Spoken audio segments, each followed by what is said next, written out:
Quand on pense à la reproduction des plantes, on imagine souvent quelque chose d'assez simple, de passif. Mais en réalité, c'est un monde d'une ingéniosité et d'une complexité, tout simplement incroyable. Les plantes ont mis au point des stratégies extraordinaires pour assurer leur descendance, et c'est ce qu'on va explorer ensemble. Voilà la question fondamentale. Imaginez un peu le défi. La reproduction sexuée, ça demande un partenaire. Mais comment on fait pour en trouver un quand on est littéralement cloué au sol? C'est un vrai casse-tête logistique. Alors, comment ont-elles fait pour contourner cet obstacle monumental? C'est exactement ça, le dilemme de la plante. Et c'est ce défi qui a poussé l'évolution à inventer des solutions parmi les plus fascinantes du monde vivant. Face à un problème aussi complexe, la solution la plus directe, la plus simple, c'est de s'en passer. Pas de partenaire, pas de problème. Et ça nous amène directement à une forme de reproduction redoutablement efficace. On entre dans la stratégie du clone. On parle de reproduction asexuée ou de multiplication végétative. En d'autres termes, l'art de se multiplier tout seul. Alors, la reproduction asexuée, qu'est-ce que c'est au fond? C'est du clonage, ni plus ni moins. Un seul parent est nécessaire et chaque nouvel individu est une copie génétique parfaite.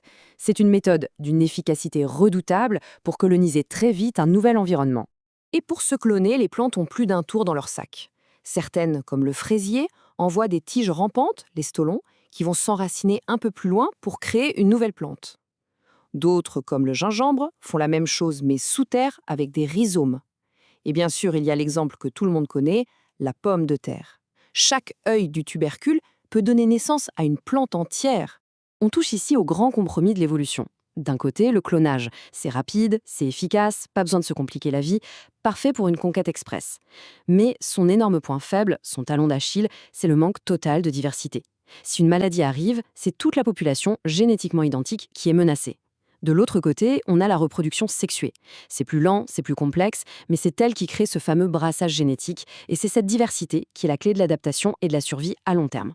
Pour obtenir cette diversité, les plantes ont donc inventé un outil d'une sophistication incroyable, la fleur. Et attention, une fleur, c'est bien plus qu'une simple décoration. C'est une véritable machine à rencontre. Plongeons au cœur de la fleur. On y trouve les organes reproducteurs. D'abord, les étamines, c'est la partie mâle. À leur sommet, on a les anthères qui produisent le pollen. Et puis, au centre, il y a le pistil, la partie femelle, qui abrite un ovaire contenant les précieux ovules. Tout l'enjeu, tout le défi de la reproduction sexuée pour les plantes se résume à cette étape absolument cruciale, la pollinisation. Il faut réussir à transporter le pollen, qui contient les gamètes, mâles depuis l'étamine d'une fleur jusqu'au pistil d'une autre. Et pour organiser ce transport, les plantes font appel à deux grandes agences de livraison. D'abord, le vent. C'est un peu le service de masse qui repose sur la chance. Les fleurs sont souvent discrètes, mais elles produisent des quantités astronomiques d'un pollen très léger en espérant qu'il atterrisse au bon endroit. Et puis il y a le service de luxe, les animaux.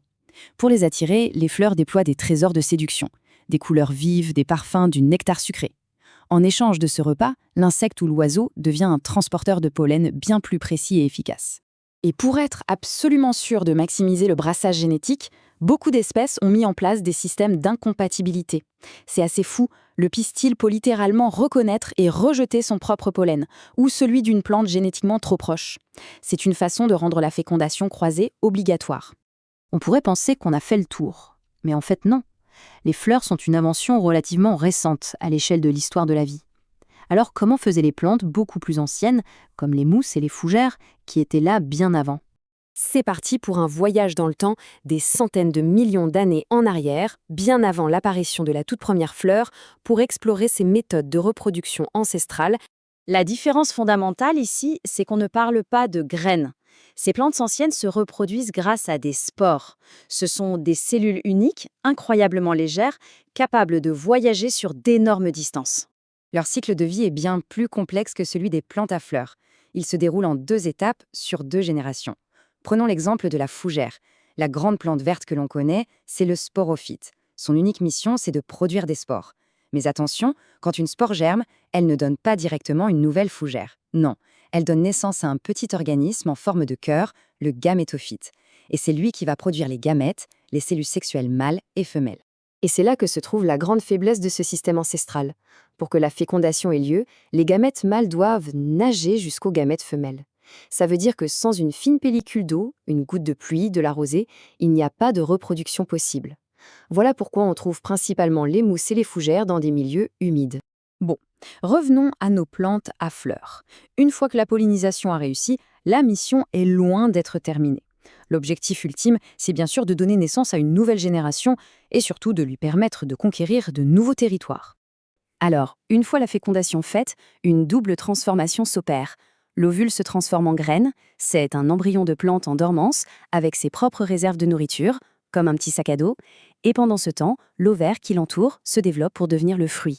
Le rôle du fruit est absolument essentiel pour l'étape suivante, la dispersion. Il faut absolument éviter que les enfants ne poussent à l'ombre du parent et ne lui fassent concurrence. Il faut donc voyager. Et pour ça, les stratégies de dispersion sont tout aussi géniales que pour la pollinisation. Certaines graines ont des ailes ou des parachutes pour se laisser porter par le vent, comme les pissenlits. D'autres, comme la noix de coco, sont de véritables navigateurs. Et beaucoup de plantes comptent à nouveau sur les animaux, soit en s'accrochant à leur pelage avec des petits crochets, soit en leur offrant un fruit délicieux. L'animal mange, s'éloigne et dépose la graine un peu plus loin, souvent avec un petit bonus d'engrais naturel. Ce qu'on comprend à travers tout ça, c'est à quel point la survie d'innombrables espèces de plantes repose sur des partenariats très étroits avec les animaux. Ces relations, elles ont mis des millions d'années à se mettre en place. Et ça pose une question absolument essentielle pour notre époque.